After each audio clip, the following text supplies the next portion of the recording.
It was another eventful week in the Swedish Allsvenskan, with a manager change at Malmo, controversy for Orebro, and a light for Hacken as they put 5 past Elfsborg in game week 8.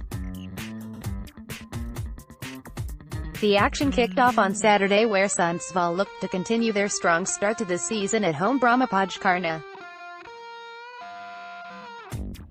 BP had endured a tough start to life in the Allsvenskan, and it continued at Sundsvall where a brace from Linus Hallenius and a thunderbolt from Peter Wilson sealed an easy 3-0 victory. Hallenius's first came after half an hour, and it was courtesy of a long thrown-in from Samuel Reyes which fell at his feet inside the box, catching much of the BP defense off guard. The striker turned and shot on the half volley, finding the back of the net. His second came just 5 minutes later when he rounded keeper Nikola Petric, whose frustration showed when Wilson rifled home a third 10 minutes after the restart.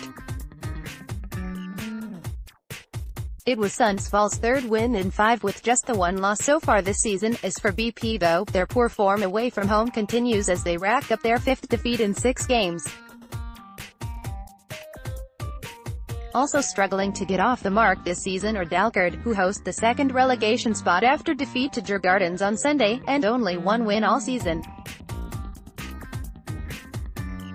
Tino Kadawar got the only goal of the game in the second half after both had rattled the woodwork throughout the first. Zimbabwean striker finished a slick Djurgårdens move to claim his side's first win in 4 league games since they beat Malmo 3-0 last month. As for Malmo though, their 1-0 loss at Trelleborgs on Sunday was probably the story of the weekend, and it led to the sacking of manager Magnus Pehrsson just 8 games into both the season and his Malmo career. The reigning Swedish champions have won just 3 games all season and have now lost 3 successive games away from home.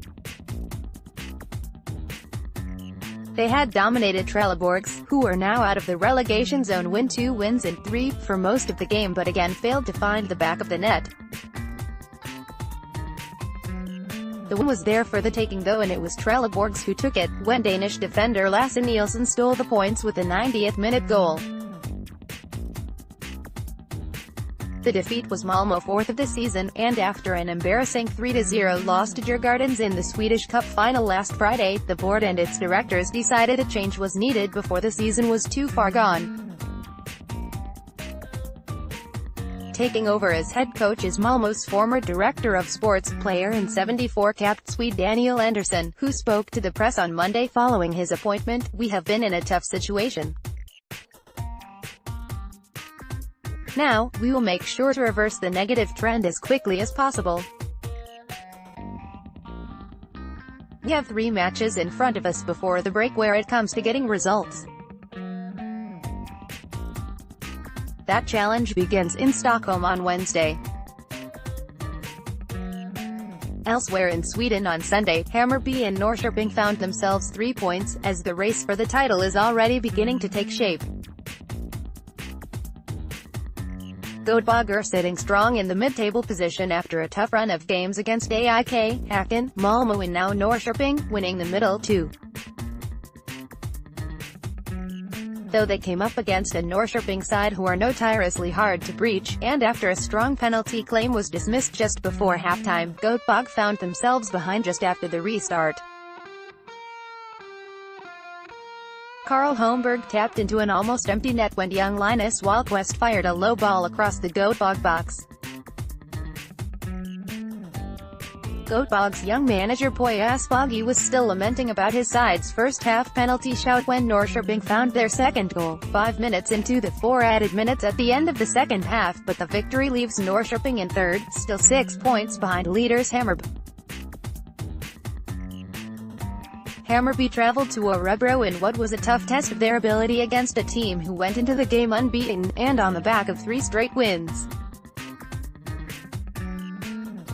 Orebro took the lead early on when experienced Allsvenskan striker Kennedy Agbonadike pounced on the rebounded ball, but the Nigerian was shown a straight red before halftime. As both sets of players battled for possession in front of the dugouts, the referee blew his whistle for a foul before revealing an outrageous red card for Hammarby and AIK. See if you can spot what the red card was for in the video below. With the man advantage in the second half, it was time for Hammarby's fearsome front three of Kalili, Hamid and Jurdic to do some damage. The latter found the equalizer 5 minutes into the second half when the tall striker was left unmarked at the back post. Hamid got the second and his sixth of the season when he curled the ball into the bottom corner from 20 yards, sealing the victory for the league leaders who are now 3 points clear of AIK in second and with a game in hand.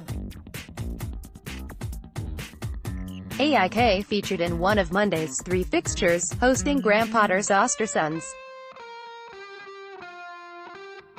It was another frustrating draw for AIK, who were last week held to a 0-0 draw at Elfsborg, but they remain unbeaten this season with 5 wins and 4 draws. As for Östersunds, it is a well-fought point. Potter's men had a slow start to this season but have quickly found their footing, going 3 games unbeaten away from home. Monday's show was stolen by Hacken though, who put 5 past an Elfsborg side who find themselves in the relegation playoff spot after no win in 4. An own goal kicked things off in Gothenburg, before goals from Alexander Faltaitis, Paulino and El Hassan Kamara added to another own goal, and this time from Stephanie Shizaki. There's plenty of Allsvenskan action this month, and the league looks to tie things up before the month-long break for the World Cup. Hammarby host Andersson's Malmo on Wednesday night, before welcoming AIK on the Sunday. Sundsvall are looking to climb further up the table when they host their northern rivals Östersunds on Saturday. Malmo are back in the frame on Sunday too, where they face Hacken at the Malmo Stadion.